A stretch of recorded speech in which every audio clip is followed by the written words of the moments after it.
이제 충분히 이제 한번 외워볼 수 있을 것 같은데 어,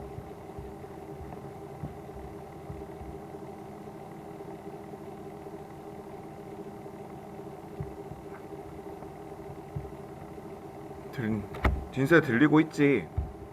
네, 그래.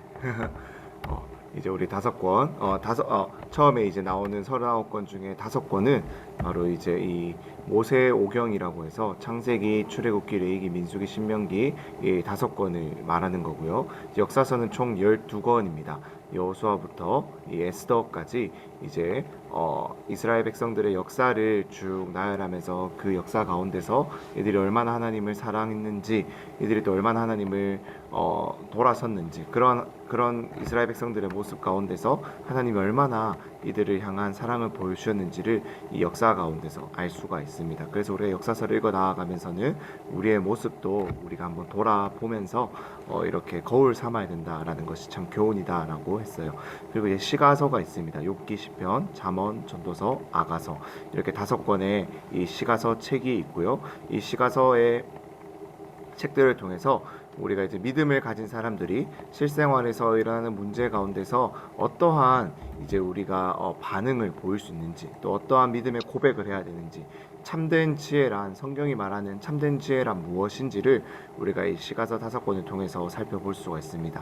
이 시가서는 또 시편이나 이 잠언 이런 여러 가지 노래로 되어 있기 때문에 예배에서 이제 찬양이나 찬송의 가사로도 많이 사용되고 있기 때문에 우리 신앙의 고백으로도 잘 활용될 수가 있습니다. 그리고 이제 마지막 구약 39권의 마지막 파트로 이제 예언서 선지서 파트가 있는데요.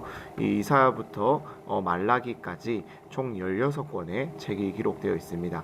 이 책의 분량, 그러니까 두께에 따라서 이 예언의 내용에 따라서 이제 대선지서와 소선지서로 나눌 수가 있는데, 이사야, 예레미야, 에스겔, 다니엘은 그 예언의 양이 많은 이제 대선지서다라고 할 수가 있고요. 이 예레미야 예가부터 이제 이 말라기까지 이 12권의 책은 이제 우리가 어, 그 내용이 조금 작은 소선지서다라고 할 수가 있습니다. 이렇게 우리가 39권의 장르별 구분을 해보았고요. 지난주부터 우리가 계속 선지서 이 내용이 방대하기 때문에 계속해서 반복하면서 살펴보고 있는데, 이 선지서는 이렇게 대선지서, 소선지서로 분류할 수가 있고요. 이러한 선지서의 내용은 이스라엘 백성들을 향한 하나님에게서부터 멀어지고 이 돌아섰던 이 이스라엘 백성들을 하나님께로 다시 돌아오라고, 너희가 이 모세에게서부터 받은 나에게 받은 그 말씀, 그 약속의 말씀을 기억하고 돌아와라라고 하는 것이 바로 이 선지자들이 이 땅 가운데 와서 이제 했었던 이 주요 사역의 내용이었다라는 거죠. 그러니까 즉 다시 말해서 이들은 하나님의 율법에 대해서 설교를 했고, 그것을 잘 지키는 자에게는 하나님의 축복이 있을 것이고, 어기는 자에게는 하나님 정말 심판이 내릴 것이다라는 것을 이 백성들에게 말씀하고 알려주면서 돌아와라, 돌아와라, 하나님께로 제발 돌아와라, 너희를 너무나도 사랑하시는 하나님께로 돌아와라라고 이 말하고 있는 내용이 바로 이 선지서의 주요 내용들이다라고 할 수가 있습니다. 오늘은 이제 소선지서 호세아부터 말라기까지의 내용을 우리가 좀 한 권씩 살펴보려고 합니다. 이 호세아는 이 하나님과 하나님의 백성인 이 이스라엘의 관계를 이 남편과 아내의 혼인 관계에 비유해서 이야기하고 있습니다. 호세아서를 딱 펴서 이 1장을 보면은 하나님께서 이 호세아 선지자에게 가서 이제 음란한 여인인 이 고멜과 결혼을 해라라고 하면서 이 이야기가 시작이 되는데요. 그것이 보여주는 것이 무엇이냐면 바로 이 호세아 선지자가 이 그 남편이 아니라 막 다른 남자와 계속해서 만나고 결혼의 관계를 순결하게 지키지 못하는 그 여인과의 그 결혼 관계를 그 당시의 사람들에게 보여줌으로, 또 그것을 읽는 우리들에게 보여줌으로써 이 당연히 남편과 아내는 서로만 사랑하고 서로를 향해서 사랑을 표현하고 관계를 지키며 나아가야 되는데, 그렇지 못한 모습을 보여주면서 지금 너희들이 바로 이러한 모습이다. 내가 너희를 향해서 정말로 신랑이 되어서 너희를 너무나 사랑하고 지키고 아끼고 보호해 주는데, 너희는 이러한 내가 아니라 다른 신들을 바알을 섬기면서 하나님을 떠났다라는 것을 바로 이 호세아 선지자의 그러한 진짜 그가 결혼했던 모습을 통해서 또 그를 통해서 전하는 메시지를 통해서 우리들에게 보여주고 있는 것입니다. 하나님 이렇게 극적인 장면까지 사용하셔서 이스라엘 백성들에게 호세아서를 통해서 우리에게 들려주고 싶은 이 내용은 그러한 이스라엘이 그럼에도 불구하고 돌아오기를 기다린다라는 거예요. 하나님이 정말로 신랑만을 사랑해야 되는 그들이 그것이 아니라 하나님을 떠난 그들의 모습이다 할지라도, 하나님을 떠난 이스라엘 백성들이라 할지라도 하나님의 이 불타는 사랑은 멈추지 않고 돌아와라 돌아와라. 그래서 호세아 선지자가 이렇게 유명한 말을 남겨요. 여호와께로 돌아가자라고 하면서 그 시대 북이스라엘 백성들에게 전하는 메시지가 바로 이 호세아서에 담겨 있는 메시지다라고 할 수가 있습니다. 이어지는 이제 두 번째 책은 바로 요엘이라는 책입니다. 요엘에는 여러 가지 심판이 나옵니다. 메뚜기 심판도 있고요. 여러 가지 심판이 나오는데 그러한 심판의 그 환상을 통해서 이 요엘 선지자가 그것을 듣고 또 지금 우리가 요엘서를 읽고 있는 우리들에게 들려주고 싶은 내용은 분명히 하나가 있어요. 그것이 무엇이냐면 하나님의 이 최후의 심판의 때가 분명히 있다라는 것을 알려주는 책이다라는 것입니다. 하나님의 이 최후의 심판의 때가 분명히 있다, 멀지 않다, 오지 않는 것이 아니다, 분명히 존재한다라는 것을 보여주고 있는 거예요. 우리는 그 일이 너무나도 멀리 있는 것만 같아서, 나와는 상관없는 것만 같아서 그래서 일어나지 않을 것처럼 착각하고 있을 수 있지만 하나님 그것이 아니다라는 것을 이 책을 통해서 우리들에게 분명히 알려주고 있습니다. 그러면서 이 하나님의 심판을 피할 수 있는 방법이 무엇이냐, 이 요엘 선지자는 이 요엘서에서는 우리가 회개하고 하나님께로 돌아서자, 우리의 악한 죄를 인정하고 하나님께 잘못을 구하고 하나님께로 돌아가자라고 그 방법을 제시하고 있다라는 것입니다. 죄로 인한 이 하나님의 심판을 피할 수 있는 길은 이 성령의 부으심을 경험하며 구원을 얻는 길뿐이다라는 것을 강조하고 있다라는 거예요. 회개하고 돌아서는 자에게 하나님께서는 성령으로, 하나님의 영으로 기름 부어 주셔서 그를 구원하고 그와 함께하며 하나님의 백성답게 살아갈 수 있는 그 힘과 능력을 주신다라는 거죠. 그래서 회개한 사람과 회개한 공동체에 임할 축복이 무엇인지, 그 성령의 기름 부으심의 축복이 무엇인지를 하나씩 하나씩 보여주고 있는 책이 바로 이 요엘이다라는 것입니다. 이 요엘서에 보면은 유명한 말이 있어요. 이 하나님의 영이 우리에게 임하며 자녀들은 춤을 추고 아비들은 젊은이들은 꿈을 꾸고 아비들은 춤을 추고 예언할 것이다라는 것을 이야기하고 있는데, 그것은 이 성령이 우리에게 임하면 하나님께서 우리에게 깨닫게 하여 주시는, 알려주시는 그 하나님의 말씀들을 깨닫게 하여 주시는 것들을 통해서 이 하나님의 구원을, 하나님께서 주시는 축복을 우리가 누리게 된다라는 것을 잘 보여주고 있는 내용이다라고 할 수가 있는데요. 그렇게 회개하는 자에게 하나님 성령을 부어주셔서 이 구원을 얻게 하신다. 그러니 하나님께로 돌아가자. 최후의 심판의 때가 오기 전에 하나님께로 돌아와라 라고 말하고 있는 책이 바로 이 요엘 선지자의 말씀이다라는 것입니다. 이어지는 세 번째 책은 이제 아모스라는 선지자의 책입니다.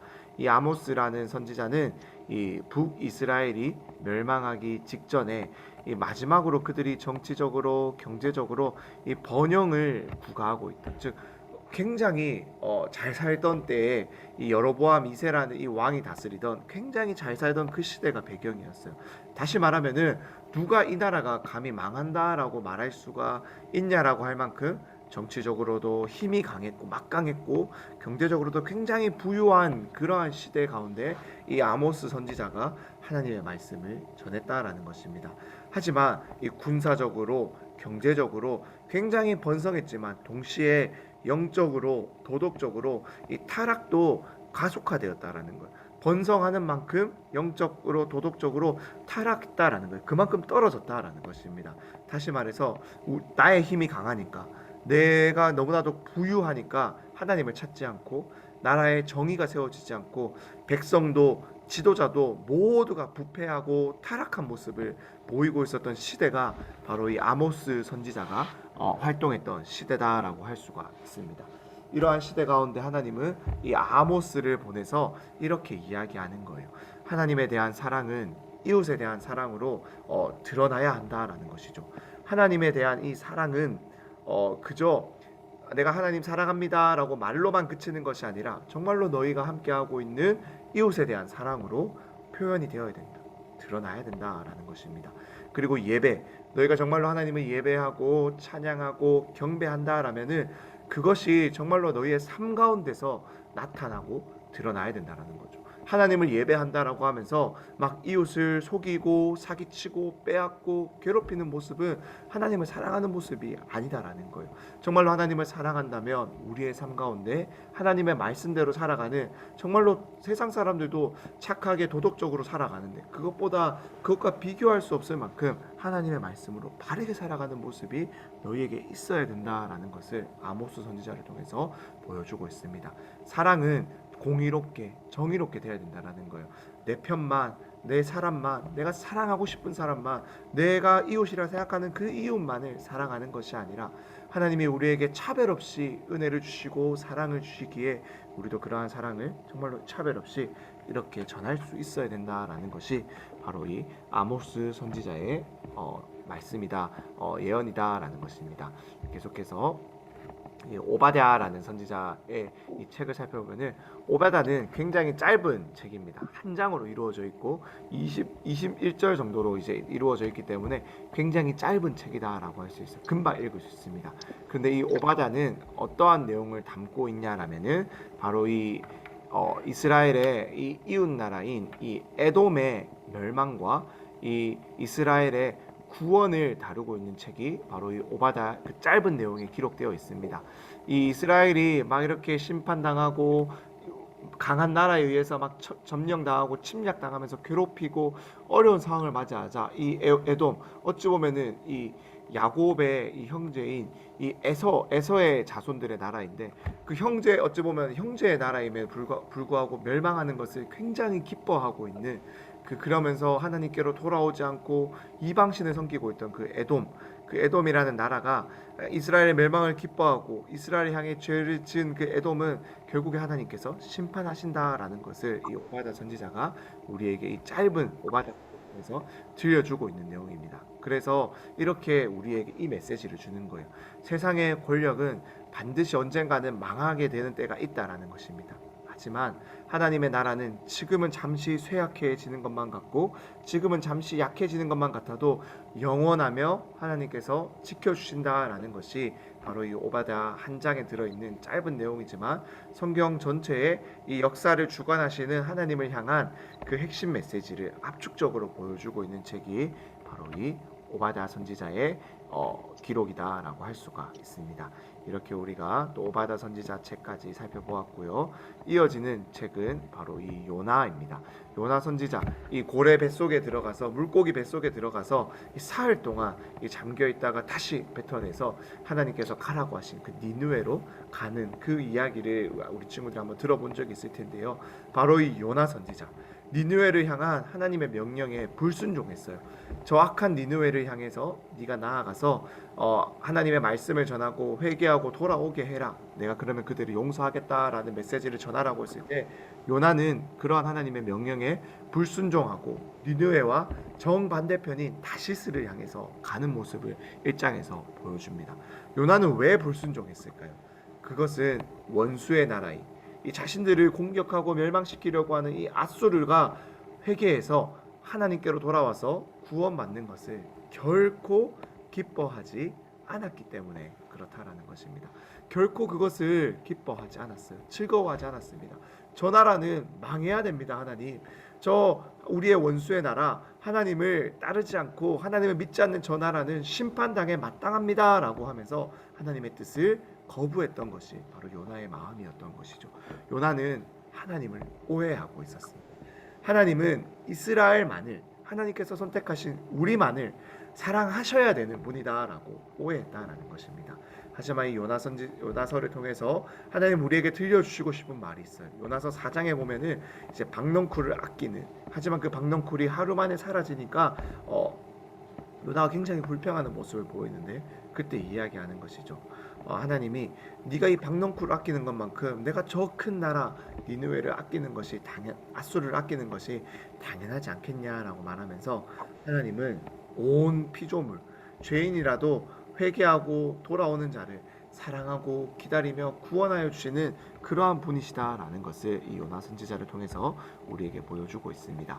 이어지는 책은 바로 이 미가라는 선지자의 책입니다.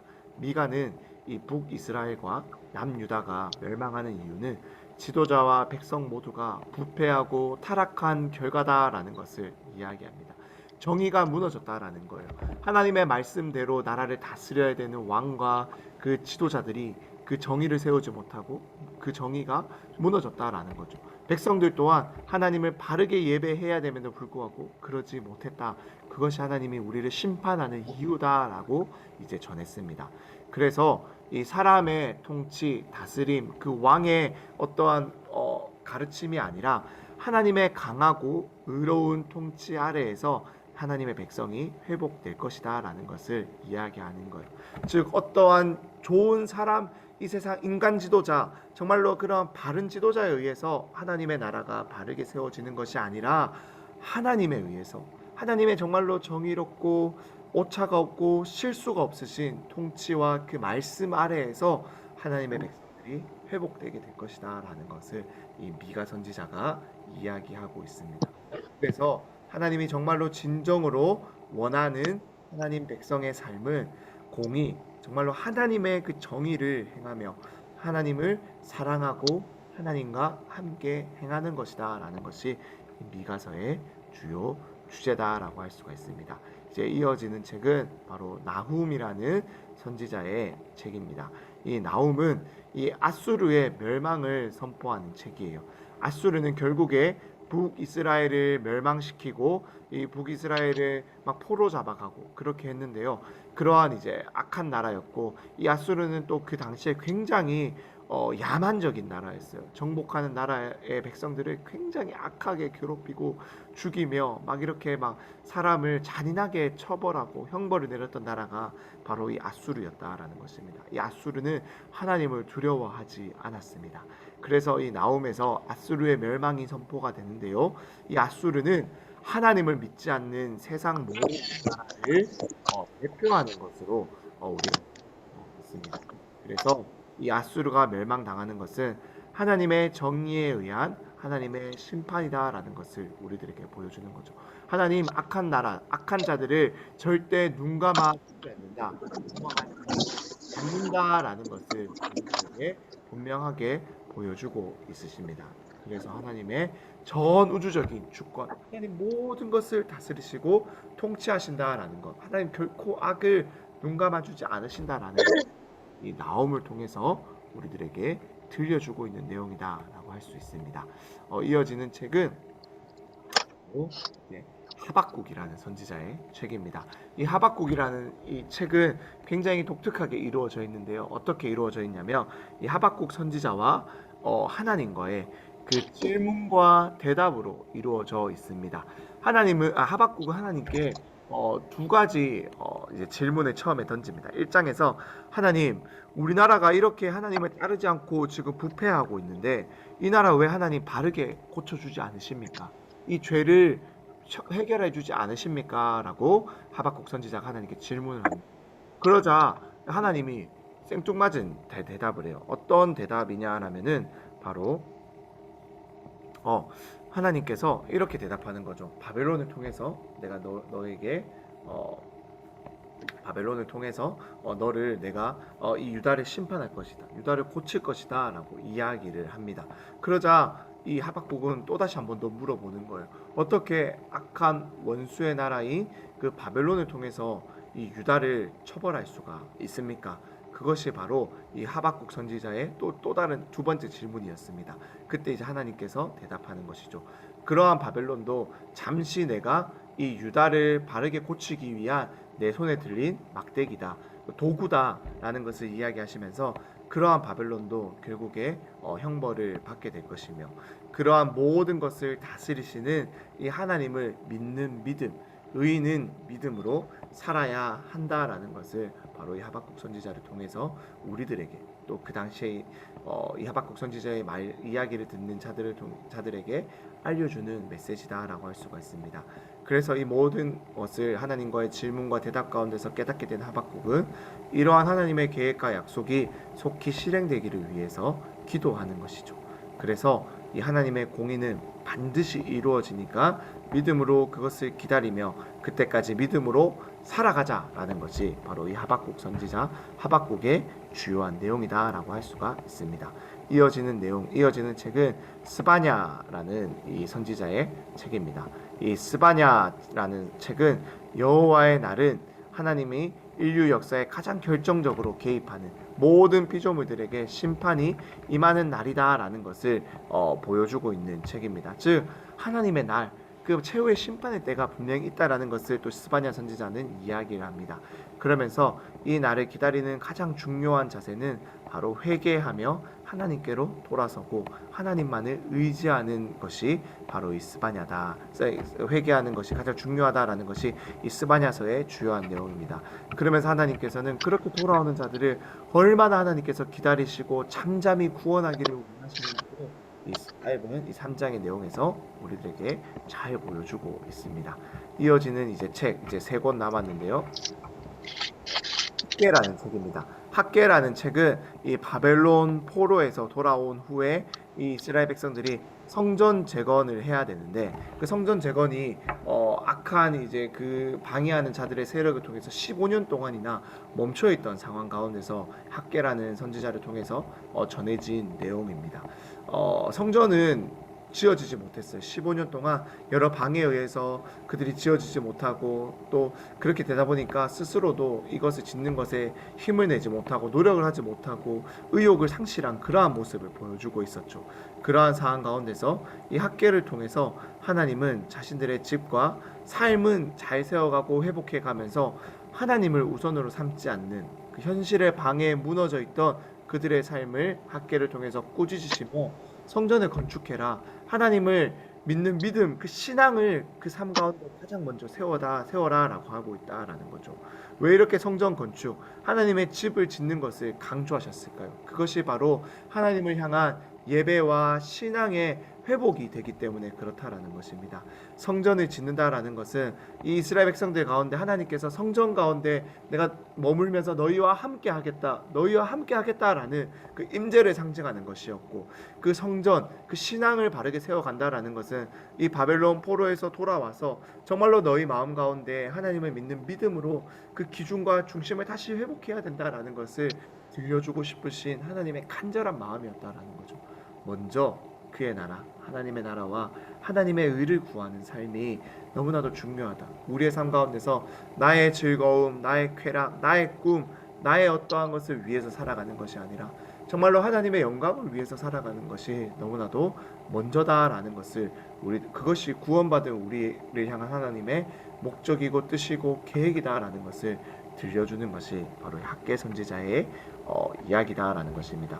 이어지는 스가랴의 내용도 바로 이 성전 재건에 대한 이 학계 선지자와 동일한 시대에 선포되었던 말씀인데요. 그 하나님의 영광과 하나님의 나라와 하나님의 뜻이 어떻게 이 땅 가운데 드러나고 이루어질 수 있을까?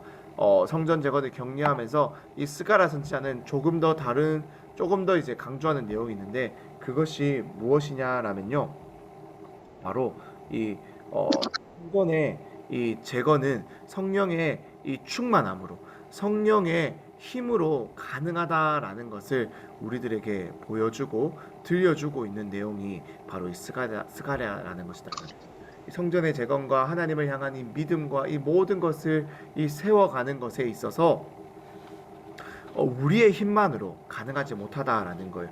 우리의 힘만으로 할 수가 없다라는 것입니다. 이 성전의 재건은 바로 이 성령의 충만함으로 성령의 힘만으로 가능하다라는 거죠. 하나님이 우리에게 주시는 힘과 능력으로 가능하다라는 것이 바로 이 스가랴 선지자가 우리에게 들려주고 싶은 내용입니다. 이제 마지막 구약의 39권의 마지막 책 말라기인데요. 이 말라기의 책에서는 이렇게 하나님을 향한 기대감을 상실한 신자들, 즉 그들의 삶 가운데서 하나님이 바벨론 포로로 끌려 돌아오면 오고 나면은 하나님께서 우리를 분명히 회복시켜 주신다라고 했는데, 하나님께서 분명히 우리를 고쳐 주신다라고 했는데, 그것이 잘 이루어지지 않고 속히 뭔가 회복되지 않는 것만 같은 그러한 모습 가운데서 신앙의 침체, 이렇게 살아가는 것이 정말 괜찮을까, 전부일까라고 생각하며 신앙의 침체기를 겪고 있던 이 이스라엘 백성들의, 그들을 향해서 이 말라기 선지자가 말하고 있는 내용입니다.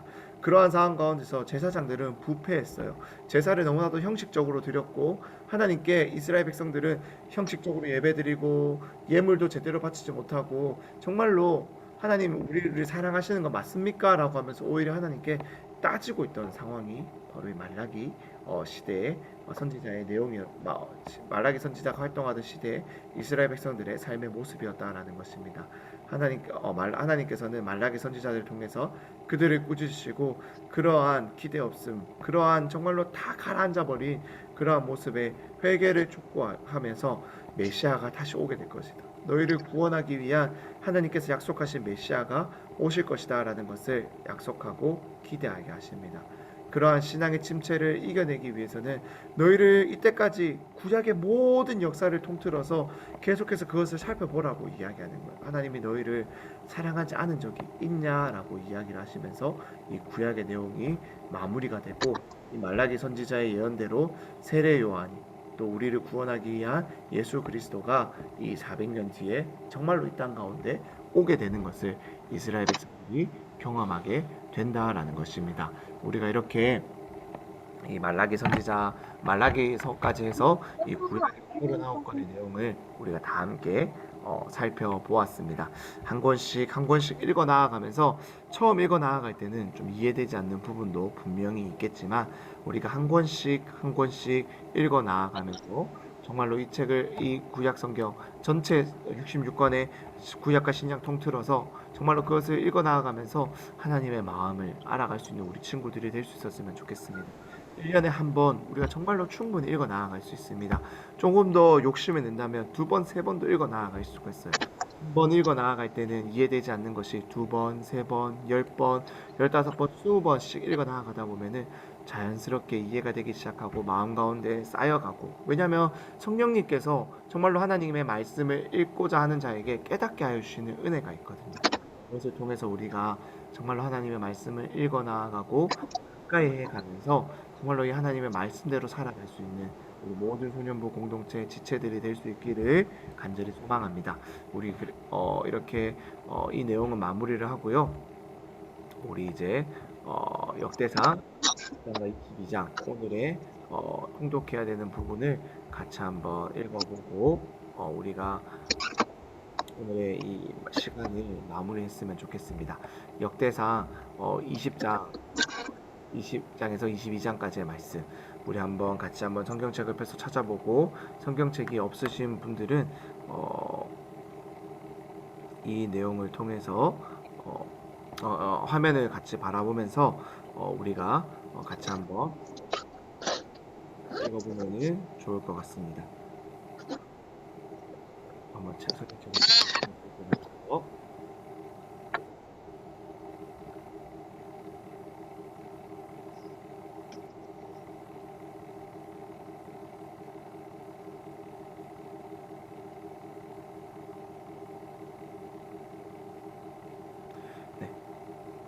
찾으셨으면은 우리 같이 한번 1절부터 같이 한번 읽어보도록 하겠습니다. 저와 여러분이 한 절씩 읽고 꼭 마이크를 안 켜셔도 돼요. 제가 저도 같이 1절, 2절 읽을 테니까 여러분들의 목소리로 집에서 한번 따라서 한번 읽어보면 좋을 것 같아요. 제가 먼저 1절 읽고 여러분들이 2절 읽도록 하겠습니다. 해가 바뀌어 왕들이 출전할 때가 되매 요압이 그 군대를 거느리고 나가서 암몬 자손의 땅을 격파하고 들었고 랍바를 에워싸고, 다윗은 예루살렘에 그대로 있더니 요압이 랍바를 쳐서 함락시키매, 다윗이 그 왕의 머리에서 보석 있는 왕관을 빼앗아 중량을 달아보니 금 한 달란트라. 그들의 왕관을 자기 머리에 쓰니라. 다윗이 또 그 성에서 노략한 물건을 무수히 내오고 그 가운데 백성을 끌어내어 톱과 쇠도끼와 돌서래로 일하게 하니라. 다윗이 암몬 자손의 모든 성읍을 이같이 하고 다윗이 모든 백성과 함께 예루살렘으로 돌아왔다. 이후에 블레셋 사람들과 게셀에서 전쟁할 때 후가 사람 19개가 키가 큰 자의 아들 중에 10배를 쳐 죽임에 그들이 항복하였더라. 다시 블레셋 사람들과 전쟁할 때에 야일의 아들 엘하난이 가드 사람 골리앗의 아우 라흐미를 죽였는데 이 사람의 창자루는 배틀째 같았더라. 또 가드에서 전쟁할 때에 그곳에 키 큰 자 하나는 손과 발에 가락이 6씩 모두 24이 있는데 그도 키가 큰 자의 소생이라. 그가 이스라엘을 능욕함으로 다윗의 형 심와의 아들 요나단이 그를 죽이니라. 가드의 키 큰 자의 소생이라도 다윗의 손과 그 신하의 손에 다 죽었더라. 우리 계속해서 21장도 읽어보도록 하겠습니다.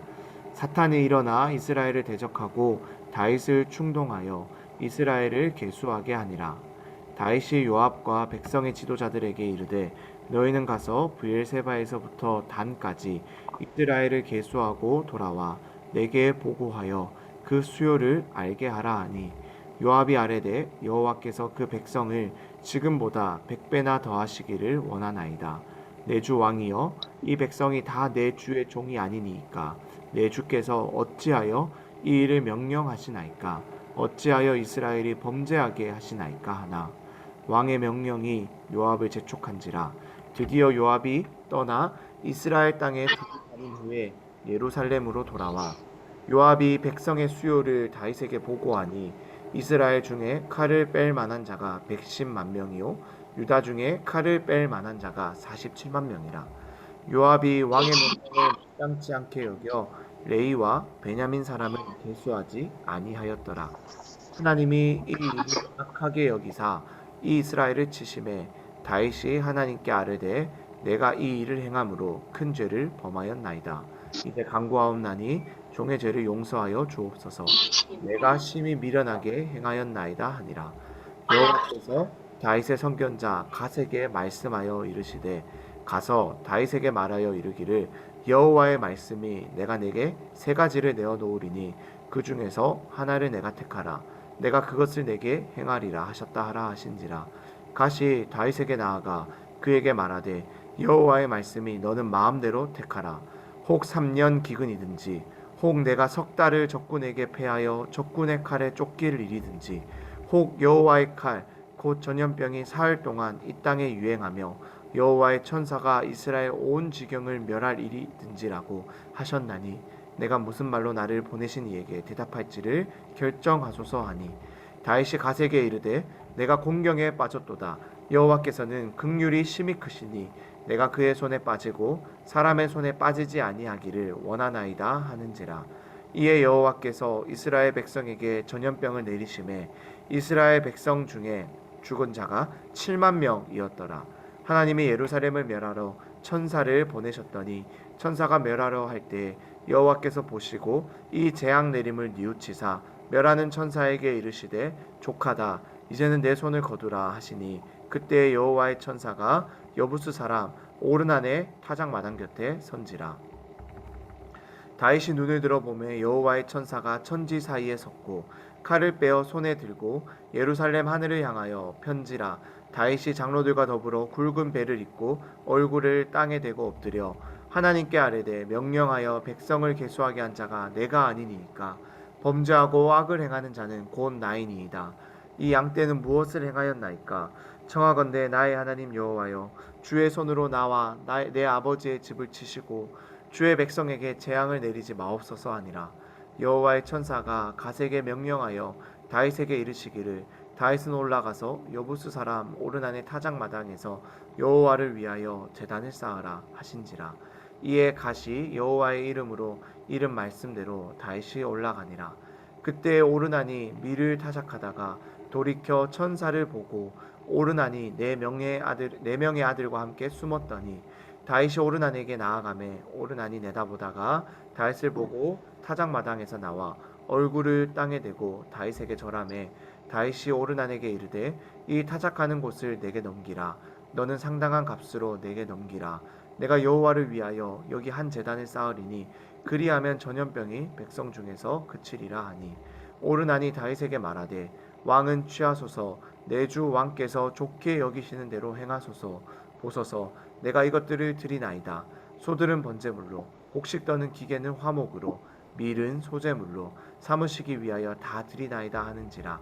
다윗 왕이 오르난에게 이르되 그렇지 아니하다. 내가 반드시 상당한 값으로 사리라. 내가 여호와께 드리려고 내 물건을 빼앗지 아니하겠고 값없는 번제를 드리지도 아니하리라 하니라. 그리하여 다윗은 그 터 값으로 금 600세겔을 달아 오르난에게 주고 다윗이 거기서 여호와를 위하여 제단을 쌓고 번제와 화목제를 드려 여호와께 아뢰었더니 여호와께서 하늘에서부터 번제단 위에 불을 내려 응답하시고 여호와께서 천사를 명령하심에 그가 칼을 칼집에 꽂았더라.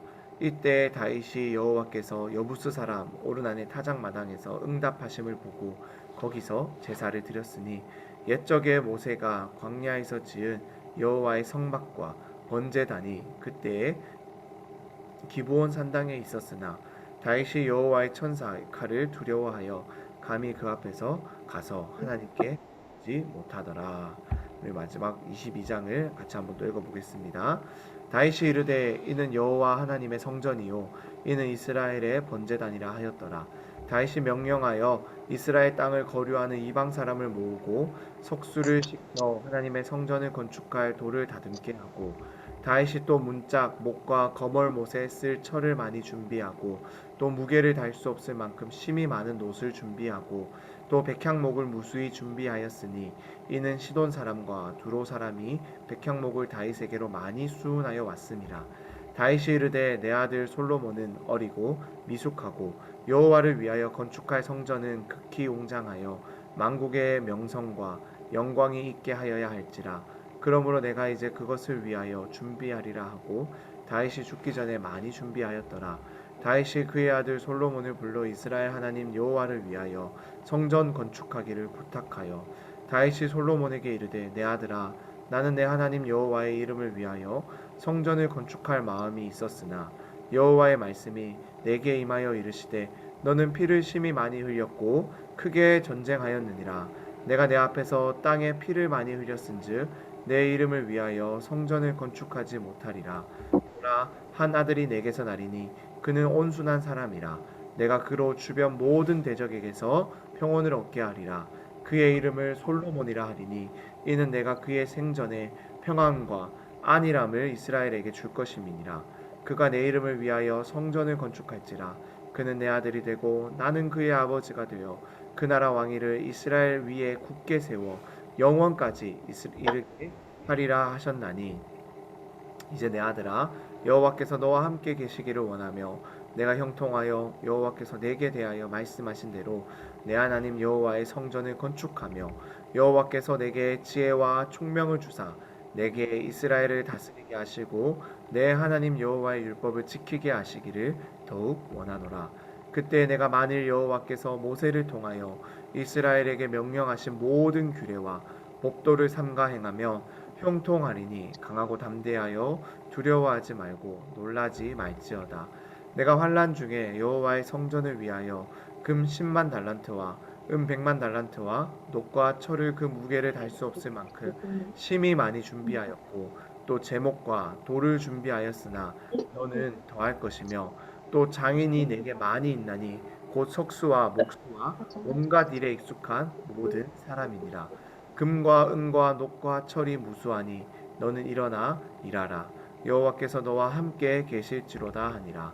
다윗이 또 이스라엘 모든 방백에게 명령하여 그의 아들 솔로몬을 도우라 하여 이르되 너희 하나님 여호와께서 너희와 함께 계시지 아니하시느냐. 사면으로 너희에게 평온함을 주지 아니하시느냐. 이 땅 주민을 내 손에 넘기사 이 땅으로 여호와와 그의 백성 앞에 복종하게 하셨나니 이제 너희는 마음과 뜻을 바쳐서 너희 하나님 여호와를 구하라. 그리고 일어나서 여호와 하나님의 성전을 건축하고 여호와의 언약궤와 하나님 성전의 기물을 가져다가 여호와의 이름을 위하여 건축한 성전에 드리게 하라 하였더라. 아멘. 이렇게 오늘 우리가 읽을 또 역대상 20에서 22장까지 말씀도 같이 한번 읽어보았습니다. 이 시간 마지막으로 제가 기도하고 우리 또 오늘의 이 시간을 또 상반기 제자 훈련 모든 시간을 좀 마무리하도록 하겠습니다. 제가 잠시 기도하겠습니다. 하나님 감사합니다. 저희들에게 성경을 허락하여 주시고 하나님의 은혜의 선물을 우리에게 주셔서 기록된 하나님의 말씀을 통하여서 하나님을 더욱더 알아갈 수 있도록 매일 계속 끌고 다니니까 저도 할래요. 하나님 은혜를 더하여 주신 것 너무나도 감사합니다. 하나님 너무나도 이 사랑하는 이 성경책을 날마다 우리의 옆에 끼고 펴고 읽을 수 있는 귀한 우리 소년부 모든 지체들 될 수 있도록 하나님 축복하여 주시옵소서. 하나님이 우리에게 선물로 주신 이 책을 멀리하지 않고 귀찮아하지 않도록 은혜를 날마다 이 성경을 통하여 읽어 나아가는 그 시간을 통하여 얻을 수 있도록 하나님 우리에게 은혜를 더하여 주시고 말씀을 펼 수 있는 믿음과 끈기를 허락하여 주시옵소서. 하나님 그래서 날마다 이 말씀을 읽어감으로 하나님을 알아가는 하나님과 더욱더 깊이 친밀히 교제해가는 우리 모든 소년부 지체들 공동체가 될 수 있도록 하나님 축복하여 주시옵소서. 성경의 말씀을 읽어 나아갈 때마다 성령님 함께하여 주셔서 하나님의 말씀이 풀어지고 그것을 통하여 가슴이 뜨거워지는 은혜를 허락하여 주시옵소서. 하나님 내일은 또 귀한 주일입니다. 한 주 흩어졌다가 우리가 또 이 시간 한자리에 모여서 하나님의 말씀을 듣고 예배하는 은혜의 시간에 갔습니다. 우리 아이들 우리 모든 선생님들 마음과 몸이 준비되게 도와주시고 예배의 그 시간을 사모하는 마음으로 나아오게 도와주시고 기대하는 마음으로 나아오게 도와주시고 예배의 그 시간 성령님 함께하여 주셔서 우리 아이들의 분주한 마음을 만져주시고 다스려 주셔서 하나님의 말씀이 귓가에 마음 가운데 들려지고 새겨지는 은혜 우리에게 허락하여 주시옵소서. 아이들을 너무나도 사랑하시는 우리 선생님을 세워주셔서 감사합니다. 우리 선생님들을 통하여서 하나님의 사랑이 흘러갈 수 있도록 귀한 우리 선생님들 사용하여 주옵시고 하나님의 이 몸된 교회를 섬기며 아이들을 사랑하며 나아가는 일에 부족함이 없도록 우리 선생님들 축복하여 주시고 섬기는 일에 어려움이 없도록 모든 가정과 직장의 일터 가운데 하나님 축복하여 주시고 함께하여 주시옵소서. 내일은 스승의 주일입니다. 우리를 너무나도 사랑하며 길러주시는 우리 귀한 선생님들을 향한 그 마음을 표현할 수 있는 그 선생님들을 향한 은혜를 정말로 기억할 수 있는 우리 아이들 다 될 수 있도록 하나님 도와주시고 우리의 영원한 스승 되시는 주님만을 따라가는 저희들 그 모든 것을 가르쳐 주신 모든 것을 깨우쳐 주시는 성령님을 날마다 사랑하는 우리들이 되게 하여 주시옵소서. 5월에 또 우리가 달란트 잔치와 통합 예배 또 그 시간에 태권도 선교 교실을 준비하고 있습니다. 하나님 준비하는 모든 과정 가운데 함께하여 주시고 축복하여 주시고 부족함 없이 하나님의 은혜 가운데 잘 준비될 수 있도록 하나님 축복하여 주시옵소서. 예수님의 이름으로 기도드립니다. 아멘. 네, 이렇게 오늘 마무리하도록 하고요. 내일 뵙도록 하겠습니다. 6주 동안 이 성경 통독반 제자 훈련한다고 모두들 고생하셨습니다. 내일 뵙겠습니다.